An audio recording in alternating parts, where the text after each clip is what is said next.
ආයුබෝවන් අද අපි බලමු RMIT platformෙහි accounting module එක භාවිතා කර customer කෙනෙක් සාදා ගන්න ආකාරය. members menu එකේදී customers tab එක ක්ලික් කරන්න. පසු create new customer button එක ක්ලික් කරන්න. පළමුව customer company type එක select කරගන්න. ඉන්පසු customer name එක ඇතුළත් කරන්න.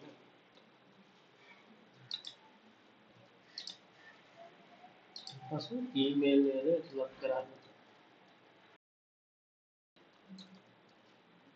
සහ mobile number එක ඇතුළත් කරන්න. මේ ආකාරයට customer කෙනෙක් create කරගන්නට පුළුවන්.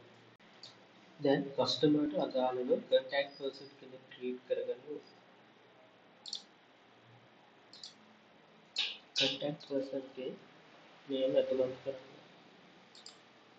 email එක ඇතුළත් කරන්න.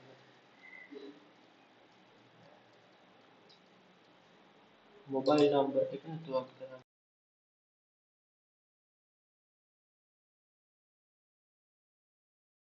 දැන් create කරන්න. දැන් customer ට billing address එක ඇතුළත් කරගන්න. name 1 ඇතුළත් කරන්න.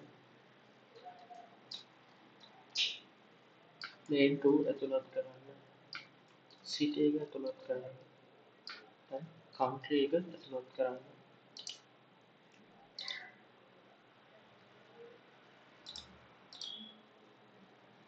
district එක ඇතුළත් කරන්න. zip code එක ඇතුළත් කරන්න. දැන් address එක create කරන්න. දැන් customer ට shipping address එක ඇතුළත් කරමු. customer ගේ shipping address එක billing address එක හා සමාන නම් same as billing address button එක ක්ලික් කරන්න. නොවැසෙන නම් මේ edit කරන්න. දැන් shipping address එක create කරන්න. මේ ආකාරයට customer details ඇතුළත් කරගන්නට පුළුවන්. ඉතින් ඔබත් ව්‍යාපාරික ලෝකයේ ඉදිරියටම යන්න අදම RMIT book සමග එකතු වන්න.